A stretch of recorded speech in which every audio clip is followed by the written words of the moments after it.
Welcome, the anointed ones. They didn't misunderstand you. They miscalculated you. And that mistake cost them everything. For years, people watched you with that same tilted head look, like you were some kind of unsolved problem. Too intense, too quiet, too unpredictable. One day you were locked in, hyper-focused, 10 steps ahead of everyone. The next day you disappeared without explanation, cut people off without speeches, changed direction without warning. To them, it looked chaotic, random, a little unhinged. They whispered it when you left the room. Something's off. Why are they like that? Are they okay? And the classic label they slapped on you like a cheap sticker. Crazy, not because you were irrational, but because you didn't behave in ways they could predict. Here's the truth most people don't realize. History has a strange habit of calling sharp minds mad before calling them brilliant. Psychologists even have a name for it. When someone's perception runs ahead of the group assumes something is wrong with the person, not their own understanding.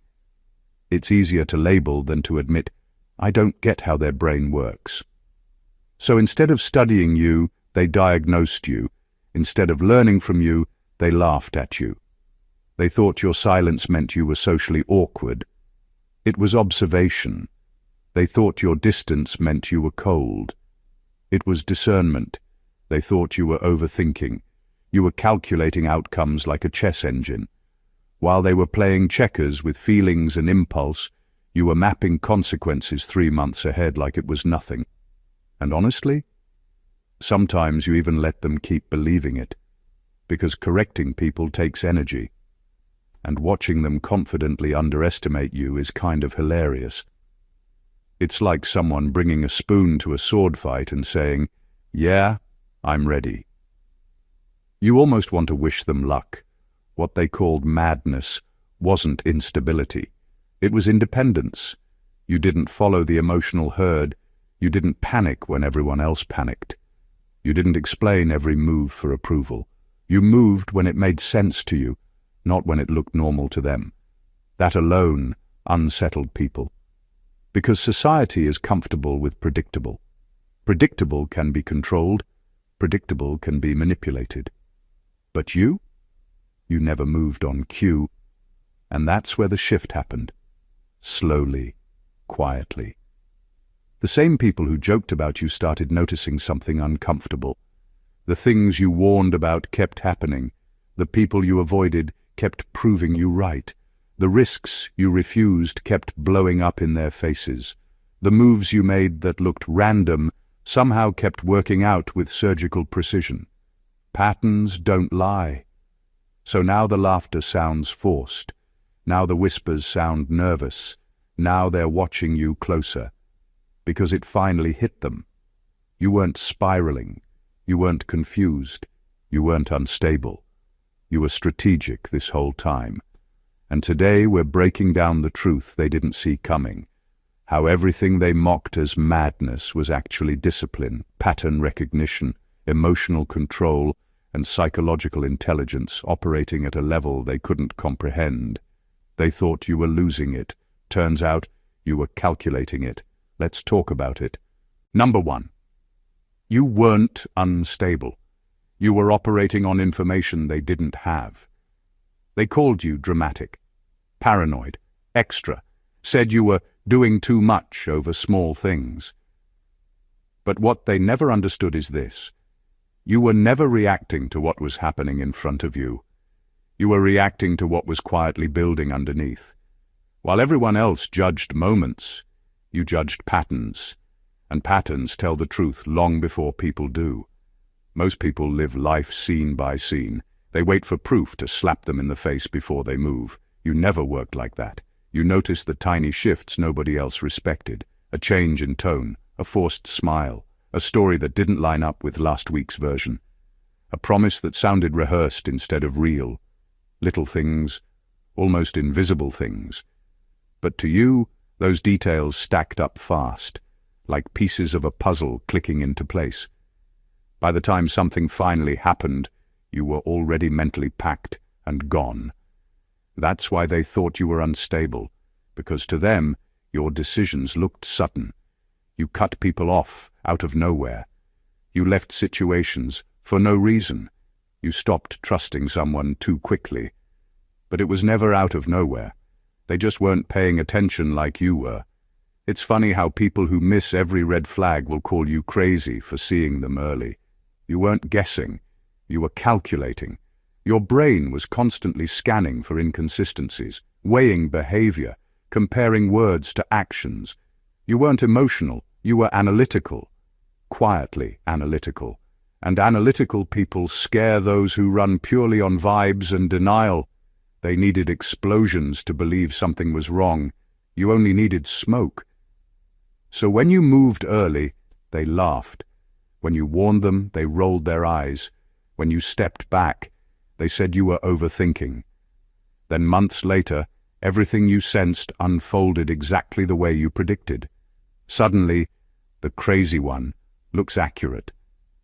The truth is simple and uncomfortable for them. You weren't unstable at all. You were just informed. And nothing frustrates people more than someone who sees the storm forming while they're still admiring the clouds. Number 2. Your distance wasn't antisocial. It was data collection. They swore you were bad at people, said you were awkward, quiet, too reserved, like something was wrong with you because you didn't jump into every conversation or fight for attention in every room. To them, if you weren't talking, you must not know how to. If you weren't sharing, you must not have anything to offer. They confused silence with weakness. What they didn't realize is that while they were busy performing, you were studying. You weren't disconnected. You were observant. There's a huge difference. Most people walk into a room trying to be seen. You walk in trying to see everything. Who talks too much? Who interrupts? Who laughs too hard? Who changes their personality depending on who they're standing next to? Who gossips? Who listens? Who lies smoothly? Who fakes confidence? You catch all of it without saying much at all. And the funny part? People reveal more when they think you're not paying attention. When someone thinks you're quiet or harmless, they relax around you. They drop the mask. They overshare. They confess things they shouldn't. They expose their habits, their insecurities, their motives. Meanwhile, the loudest person in the room learns nothing because they're too busy trying to impress everybody. But you leave with a full psychological profile. They called it antisocial because they couldn't understand why you didn't need constant noise. You didn't chase validation. You didn't beg to belong. You didn't force fake laughter just to fit in. You were comfortable standing back and letting people show you exactly who they were. That's not isolation. That's intelligence. Distance gave you clarity. While they got emotionally tangled in drama, you stayed detached enough to see the truth. You knew who to trust, who to avoid, and who would eventually betray themselves, not because you guessed, but because you watched long enough. And here's what really bothered them. You always seemed 2 steps ahead socially without even trying, because while they were talking, you were learning. While they were bonding blindly, you were gathering leverage. You weren't bad at people. You just refused to be careless with access to you. Number 3. Your emotional control terrified them because they survive on reactions. Most people don't actually want peace. They want reactions. Reactions make them feel powerful. A raised voice, a defensive speech, tears, panic, long explanations. That's what they feed on. That's how they measure control. If they can push a button and you explode, they feel important. If they can upset you, they feel dominant. For a lot of people, drama is currency. And you accidentally broke the whole system because you didn't react the way they expected. When they tried to provoke you, you stayed calm. When they tried to insult you, you stared back steady. When they tried to guilt-trip you, you didn't rush to defend yourself. No emotional fireworks, no performance, just control. To you, it felt normal. To them, it felt unnatural. They kept thinking, why aren't they reacting? That question bothered them more than any argument ever could. People are comfortable when they can predict your emotions. If they know you'll yell, they prepare for yelling. If they know you'll cry, they prepare to manipulate sympathy. But when you give them nothing readable, no cracks, no obvious triggers, they feel blind. And nothing scares a manipulator more than losing their emotional grip. So they labeled you cold, heartless, detached, weird, not because it was true, but because they couldn't control you. What they called coldness was actually discipline. You felt everything, you just didn't let feelings drive the car. You didn't hand your steering wheel to anger or fear like everyone else. You paused, you processed, you chose your response carefully. That's strength most people never develop. They thought you didn't care. The truth is you cared enough not to let temporary emotions ruin permanent decisions. While they were out here burning bridges mid-argument and sending messages they regret at 2 a.m., you stayed composed. You watched. You calculated. You responded only when it mattered. And that calm energy did something strange. It exposed everybody else. Their tantrums looked childish next to your control. Their chaos looked sloppy next to your steadiness. Without trying, you became the mirror that showed them how unstable they actually were.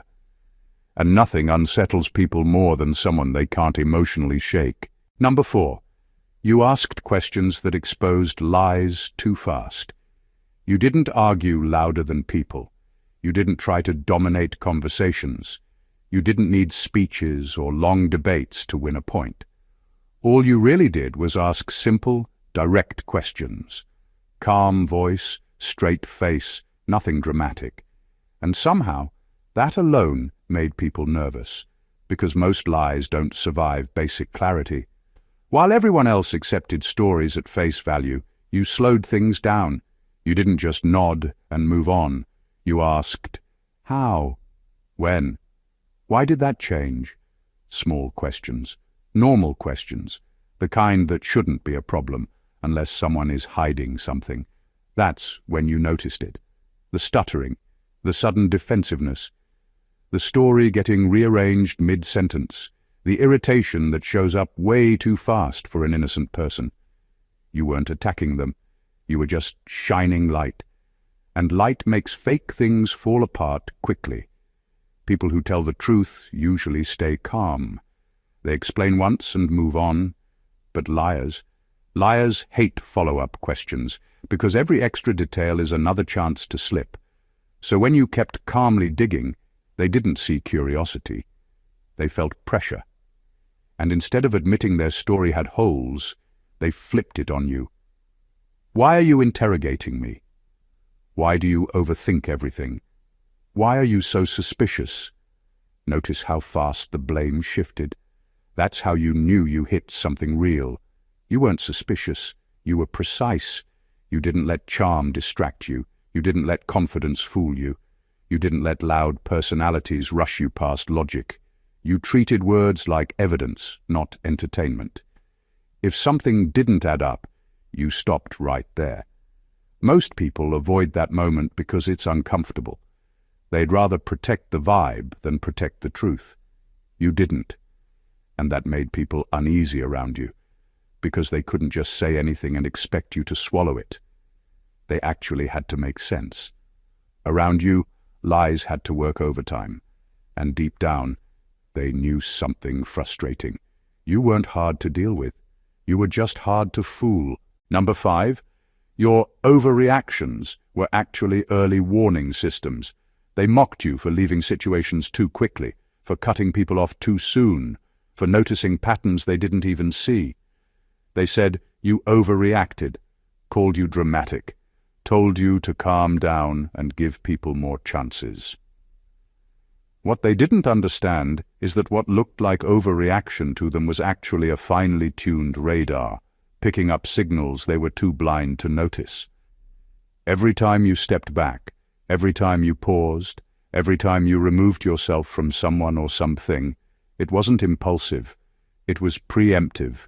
You were responding to small inconsistencies, tiny changes in tone, subtle behaviors that others ignored because they didn't seem important yet. To them, these were minor issues. To you, they were breadcrumbs leading to a bigger picture. You didn't need the chaos to explode in front of everyone to know it was coming.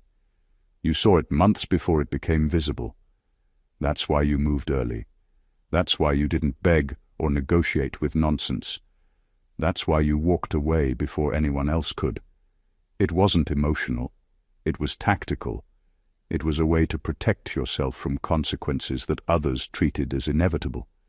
They assumed your distance meant you were fragile, that you panicked at the first hint of trouble. In reality, you were reading the pattern, calculating the risk, and acting faster than anyone else could catch up. And when the things you anticipated actually unfolded, they were shocked. Suddenly your overreaction didn't look like overreaction at all. It looked like foresight. It looked like you had some secret insight no one else possessed. The same people who called you dramatic were now scrambling, trying to figure out how you saw it coming. You weren't emotional. You weren't extreme. You weren't too sensitive. You were awake in a world that preferred to be asleep, alert in a world that ignored the warning signs, and prepared in a world that panicked too late. What they called drama, you called survival. What they called impatience, you called accuracy. And that's why, in the end, the very people who mocked your reactions were forced to watch as you predicted every move and left them scrambling in your wake. Number 6. You broke social rules on purpose, not by accident. People assumed you didn't fit in because you didn't follow their invisible script. You laughed at the jokes you didn't find funny. You smiled when respect was missing. You nodded when someone demanded agreement you didn't feel. You didn't do it out of awkwardness. You did it on purpose. You saw the rules for what they were, a social performance everyone else felt obligated to follow, a game designed to keep them predictable and controllable. And you refused to play like everyone else. Most people are busy performing every second. Fake enthusiasm here, forced politeness there, a laugh tucked in at the right moment. Also, nobody notices the cracks in their performance. But you weren't performing for approval.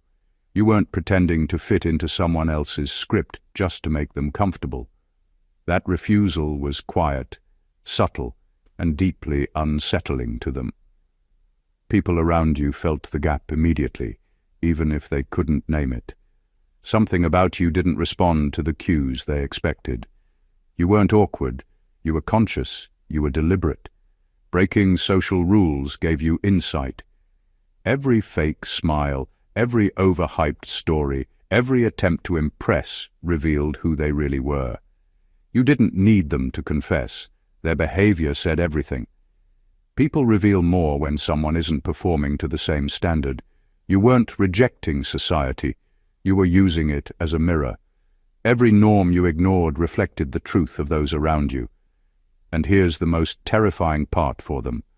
The more unpredictable you were, the harder you were to manipulate. They couldn't use standard social pressures on you. They couldn't anticipate your moves because you weren't moving by their rules. The laughter that was supposed to include you instead exposed them. The small favors they expected you to reciprocate didn't bind you. Their manipulations hit a wall. You weren't socially broken. You were strategically free. You weren't failing the rules.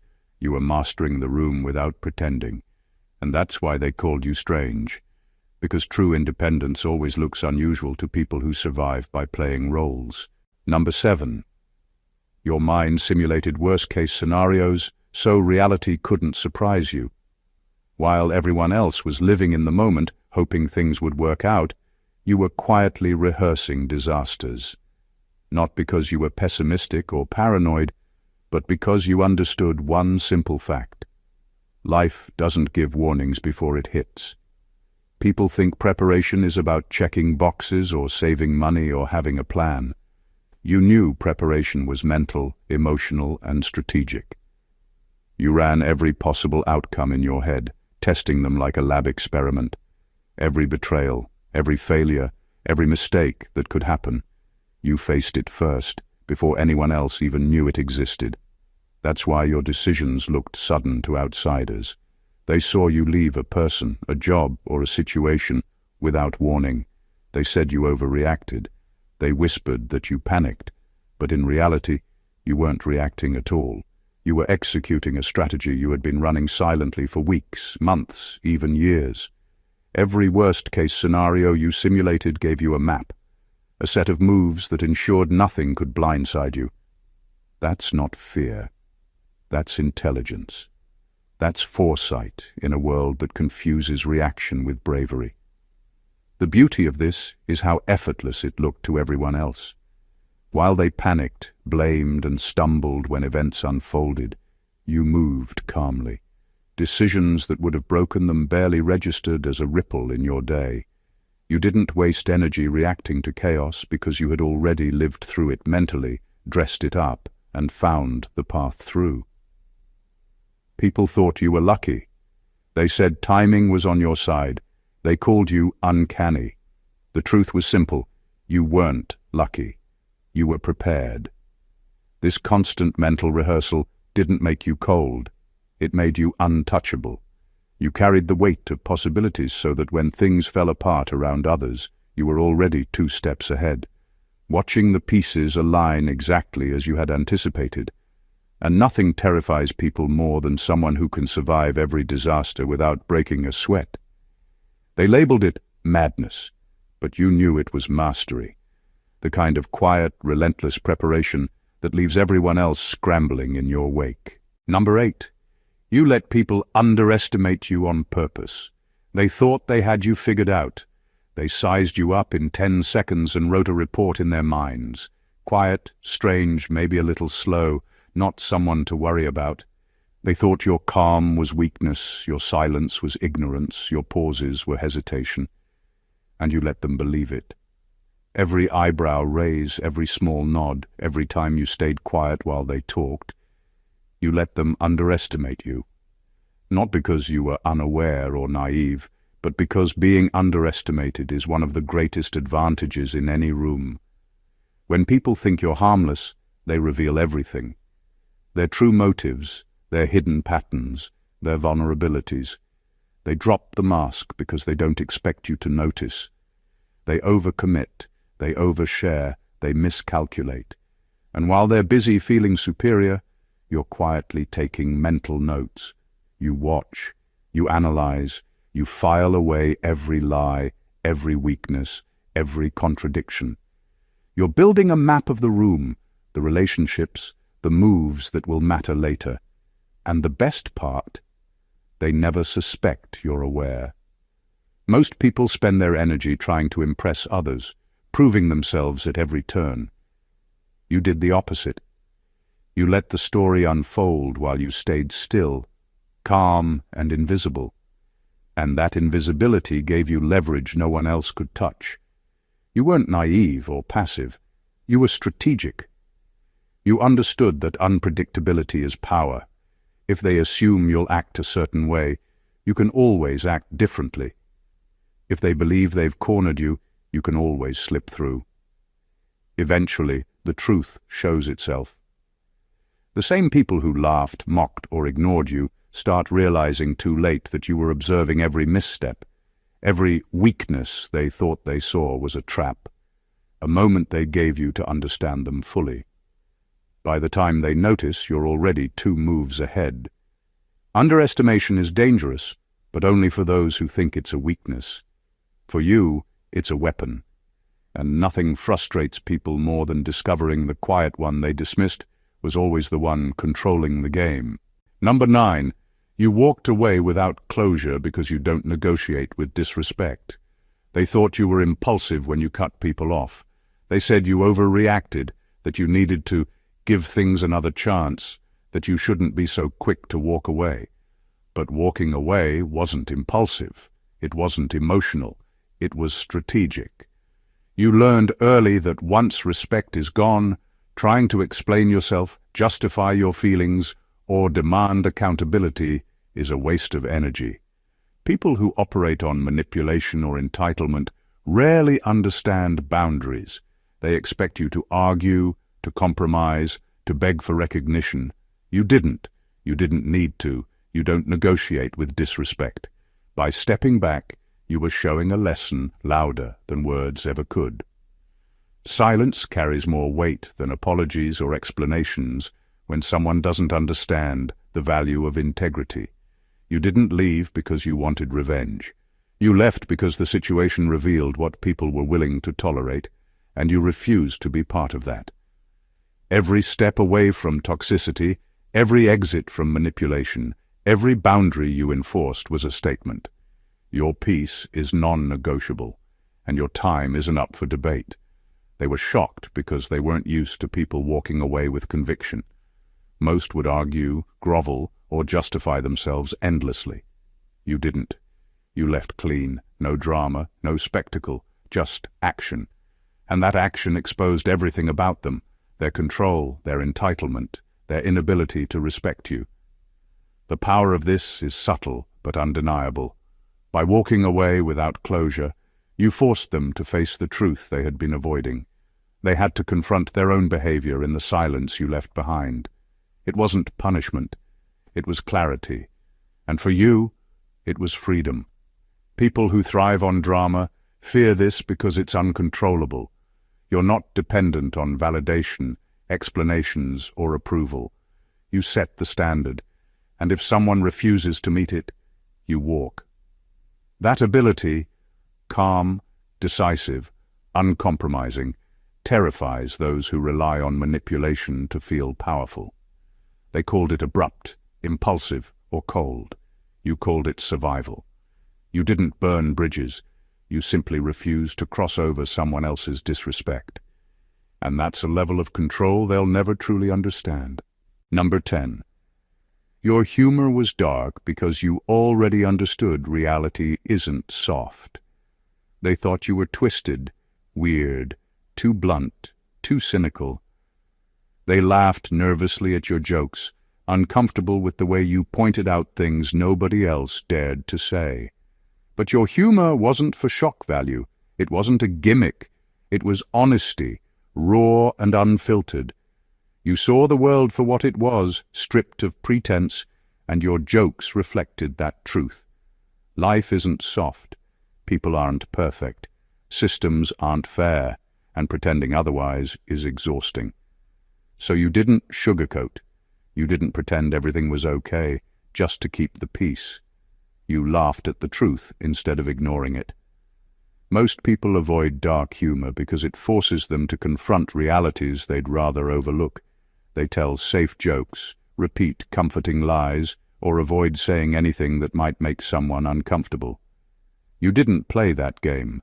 Your humor became a mirror, showing people themselves in ways they didn't like. That mirror made them uneasy, because suddenly they couldn't hide behind polite smiles or rehearsed small talk. They were forced to face the cracks, the absurdities, and the hypocrisies they preferred to ignore. The beauty of this is subtle but powerful. While others cling to illusions, you use humor to expose patterns, reveal contradictions, and point out hypocrisy without lecturing. It's sharper than criticism and far more effective. People laugh nervously, dismiss it at first, but the truth lands anyway. That discomfort is a form of influence. It shifts perception while leaving you untouchable. You aren't mean, you're aware. You aren't cruel, you're observant. You see what everyone else avoids, and you say it in a way that pierces the veil of ignorance. And the most frustrating part for them is that your humor works because it's accurate. It's not exaggerated. It's not fabricated for effect. It's a reflection of reality filtered through clarity. They call it dark. You call it honesty. While they scramble to hide their mistakes, avoid embarrassment, and keep their comfort intact, you walk through the world laughing quietly at the truths they fear to acknowledge. That level of awareness, wrapped in humor, is not just intimidating, it's unstoppable. Number 11. You disappeared strategically, not emotionally. They thought your absence meant you were lost, confused, or breaking down, weeks or months without a word, no explanations, no updates, and people whispered, "What's wrong with them?" They assumed chaos, assumed drama, assumed weakness. But your silence wasn't emotional. It was tactical. You didn't disappear to run from problems or feelings. You disappeared to reset, to observe, and to rebuild. While everyone else reacted to events, you were planning, refining, and preparing your next moves.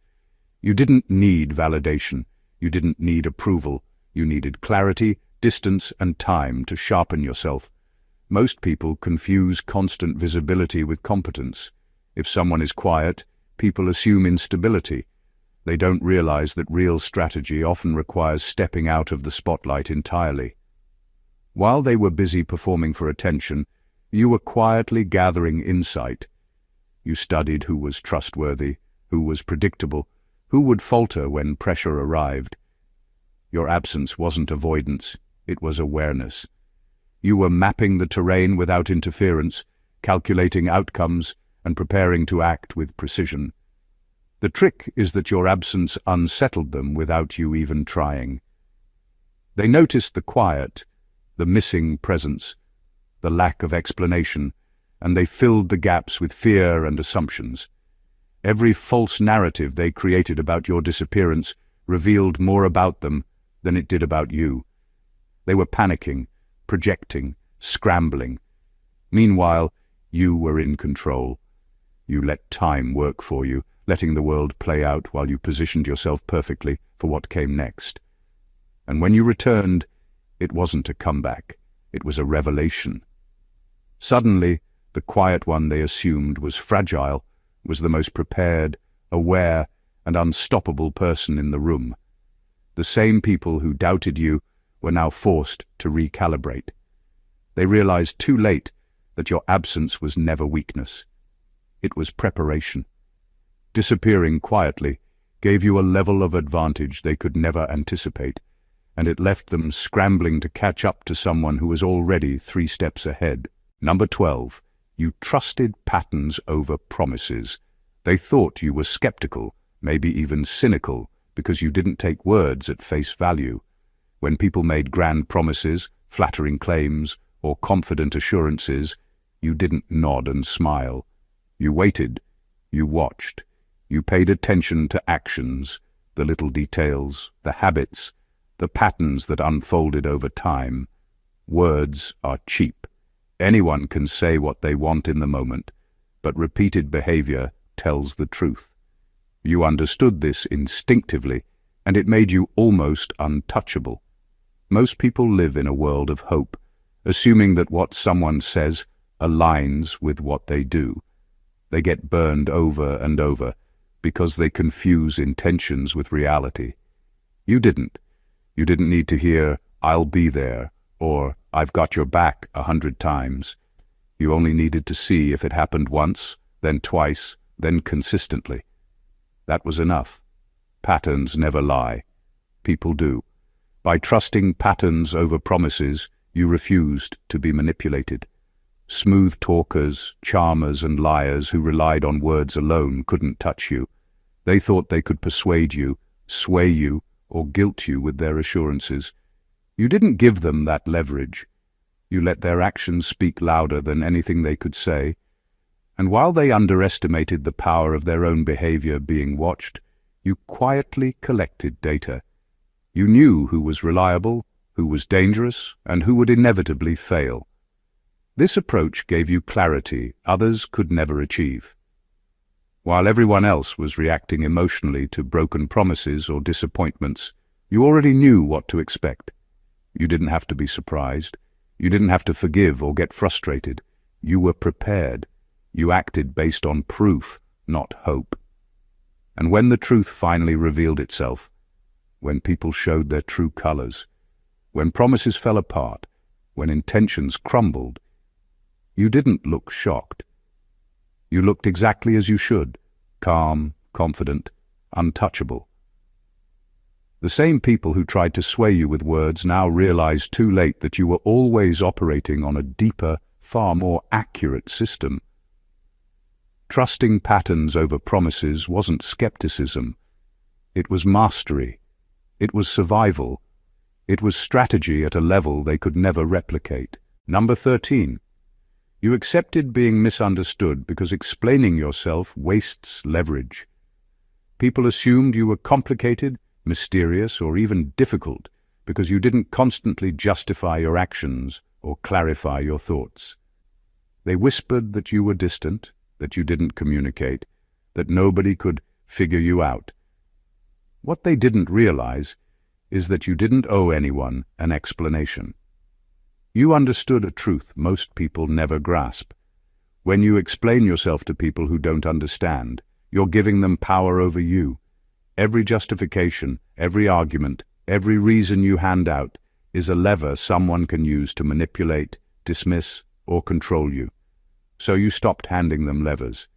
You accepted being misunderstood. This isn't arrogance, it's strategy. While they fussed over trying to label you, predict you, or force you into a box, you quietly let them misread everything. They assumed they could calculate your behavior or anticipate your decisions, and in doing so, they revealed themselves. The more they misjudged you, the more predictable they became. You didn't correct them. You didn't clarify. You stayed silent, and that silence became your advantage. Most people panic when they aren't fully understood. They scramble, explain, apologize, adjust, or try to perform for validation. You didn't. You knew that the fewer moving parts you gave them, the harder it was for them to manipulate you. Accepting misunderstanding turned every attempt to decode you into wasted energy for them. Every misinterpretation became a layer of protection. And the irony, by refusing to be fully seen or explained, you became more influential than they could measure. They underestimated you. They misread your intentions. And while they were busy guessing, you were moving through life with precision. They thought they were in control of the narrative. You were quietly controlling the reality. Being misunderstood isn't a flaw, it's armor. It shields you from manipulation, it amplifies your leverage, and it forces others to reveal themselves without you ever having to lift a finger. The people who think they get you are always the ones who are most exposed, and that, in the end, is the brilliance behind letting misunderstanding work in your favor. Number 14. And the madness they laughed at turned out to be precision thinking they couldn't replicate. For the longest time, people whispered, laughed, and shook their heads at the way you operated. They said your moves were erratic, your decisions unpredictable, your focus obsessive or strange.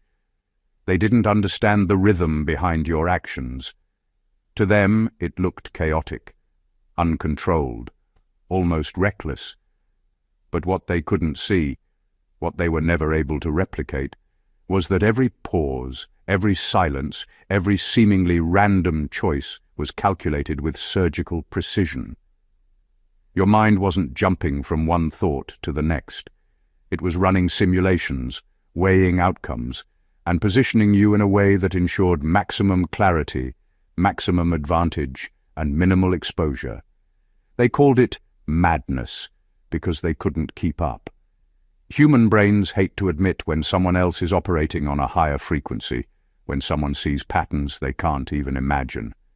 And the funny part, you didn't care if they laughed. You let them. While they underestimated you, while they misjudged your intelligence, while they tried desperately to find a flaw, you were 3 steps ahead. The chaos they imagined in your head was actually a blueprint for success, a map for navigating situations they didn't even understand existed. Everything they mocked eventually proved them wrong. Every prediction you made, every boundary you set, every subtle move that seemed impulsive at the time, it all unfolded exactly as you anticipated. And suddenly, the crazy one became the only one who looked prepared, controlled, and unshakable. They realized too late that what they called madness was actually mastery. What they labeled unpredictability was actually strategy. What they feared was the clarity and independence they lacked. By the time they understood, it was too late. They couldn't replicate it because they never developed the discipline, observation, and foresight that made your thinking lethal in its precision. The very thing they laughed at was the thing that set you apart, the invisible edge that nobody else could touch. The so-called madness wasn't chaos. It was intelligence wearing a cloak of invisibility. And that, in the end, is why they finally realized they weren't dealing with instability. They were facing brilliance they couldn't even comprehend. Conclusion. Everything we've explored today paints a picture that's impossible to ignore. What people called madness in you wasn't randomness, chaos, or instability. It was clarity, precision, and strategy wrapped in silence, observation, and emotional discipline. Every moment they labeled you too much was actually a signal of foresight. Every pause, every disappearance, every refusal to explain, every laugh at uncomfortable truths, every boundary you enforced, it wasn't reaction, it was calculation. You weren't overreacting, you weren't dramatic, and you weren't lost. You were awake, aware, and operating on a level most people can't even comprehend. They underestimated you, misread you, and tried to fit you into boxes that didn't exist, all while you quietly watched, learned, and advanced. The patience you carried, the emotional control you mastered, the subtle observation you executed, the strategic retreats you made, and the way you let misunderstanding work in your favor. These weren't flaws. They were your power, your armor, and your advantage. By the time they realized the truth, they couldn't touch you. They couldn't replicate your moves. They couldn't predict your decisions. What they called madness turned out to be intelligence too sharp, too disciplined, and too independent for them to comprehend. This isn't about proving them wrong. It's about understanding your own brilliance and using it consciously. It's about seeing that every so-called flaw they pointed out was a mark of your precision. It's about recognizing that the calm, calculated, silent observer in the corner of the room, the one they mocked, laughed at, and underestimated, is the one who ultimately controls the game. And now, you can finally own that reality without apology, without explanation, and without hesitation. If this video hit differently, make sure you don't just watch and scroll. Subscribe to the channel for more insights that uncover the brilliance behind what the world misunderstands. Like this video to support content that challenges the ordinary. Comment your thoughts. Let us know which part of this changed how you see your own strategy. And share this with someone who needs to understand that what others call madness might just be their untouchable edge. Don't just watch brilliance. Recognize it, embrace it, and let it guide every move you make. God bless you.